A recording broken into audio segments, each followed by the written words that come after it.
If you know me and you know this channel, I value coverage very highly. So getting a fantastic and arguably elite corner without having to give up anything other than money, yeah, I'm going to be a fan of this move. Let's talk about Jackson the player and then kind of talk about the fit in a second. All right, let's start off with something like this. This is kind of a good example of just, I feel like the biggest thing about JC Jackson, the thing that he has over every other, maybe not every other corner, but at least most corners, is ball skills. His ball skills are incredible, and these are the kind of things where it'll fluctuate week in and week out on how many opportunities that you will get, but you will get opportunities to get interceptions, and you want a guy like JC Jackson to pick up on those opportunities. This is why the guy has 25 interceptions in 4 years, and including he has 17 interceptions just in the past 2 years alone, which is just a wildly crazy number. But this is part of how he's able to do it. It's a zone coverage play, and you see where he's supposed to cover. He's the corner in this cover too. As you see, Sam Darnold's going to run a play action, and what you see is that JC Jackson stayed deep with the Panthers player who's kind of covering deep, and because of that, Darnold is now going to try to flip it to his tight end who's underneath. Darnold's throw is going to be high, Jackson reads it, gets the interception, and is going to take it all the way into the end zone for a touchdown. So there's several ways that you could look at this. For one thing, this was lucky. I mean, Sam Darnold missed the throw, and the ball went right towards Jackson. But the flip side is, and this is kind of the same thing with the Stephon Diggs argument, right? Is like, or excuse me, not Stephon Diggs, Trayvon Diggs, his brother. It's a similar idea, right? Where if guys are missing the throw and you're getting the interception, okay, well, that's not going to happen every game. It's less likely to happen in the postseason, all that stuff. That's, I think, fair. But the other counter argument is, well, these plays still are going to happen. Quarterbacks are going to miss throws, even in the playoffs, even in the Super Bowl. Missed throws are going to happen.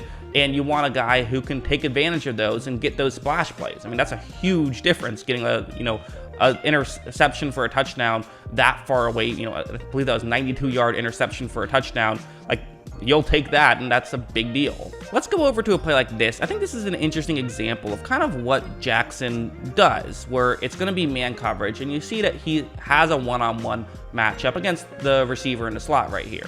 He's also going up against DJ Moore, who's, a good receiver. He's, one of the few Panthers receivers who actually showed up this year. He's very good. What you're going to see is that, you see the route that Moore's running on the screen.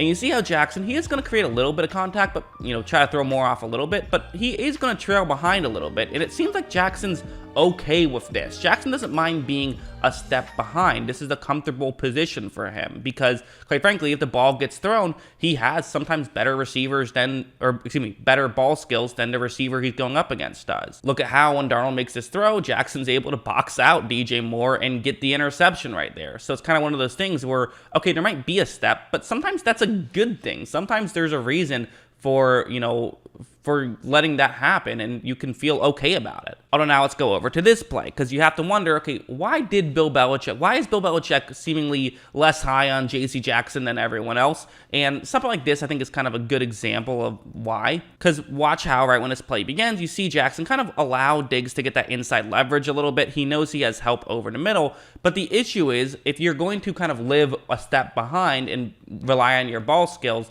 the issue is if there's a great throw, there's not much you can do.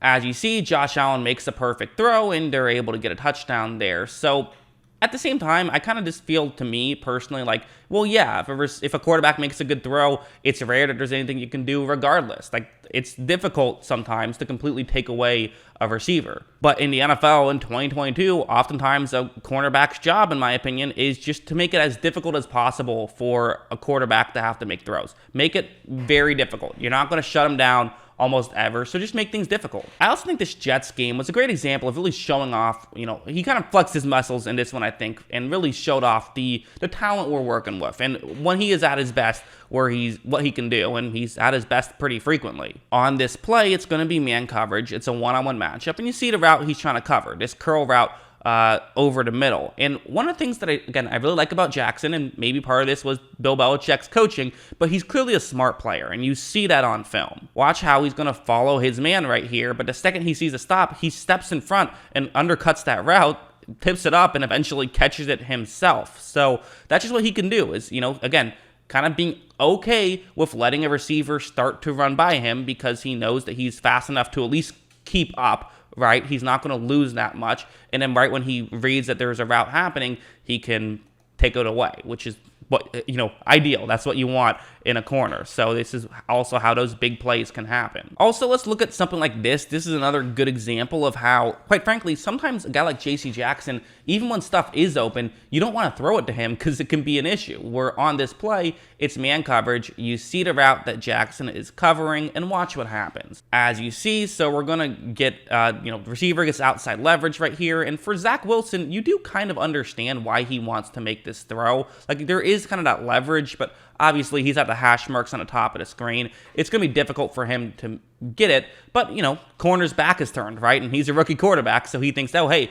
always hit the corner whose back is turned. You just can't try JC Jackson like that. Watch Jackson make this great read, and he's going to turn his head back and jump in front and get the interception. So that's what he can do, and it kind of makes you think, okay, I'm not even going to throw the ball his way because it's just too risky. And so you can put Jackson on #1 corners, and now teams are afraid to try him, which is a great scenario for a defense. So there's just so much to like about Jackson, and even the small criticisms I have of him, I don't really think are criticisms. To me, it's more of a feature than a bug there. I don't hate the idea of having a corner who is comfortable playing from behind a little bit. I have no issue with that personally. I could see some guys having an issue with that, but I don't, quite frankly. And even if you do have an issue with that, what he does, else is still so good, you still would acknowledge he's a very good corner. So, yeah. So yeah, I think the interesting thing about this is, he is someone who I feel like I typically think of him as a man corner, but he excels in zone. His zone coverage numbers are very good. His zone coverage tape is very good.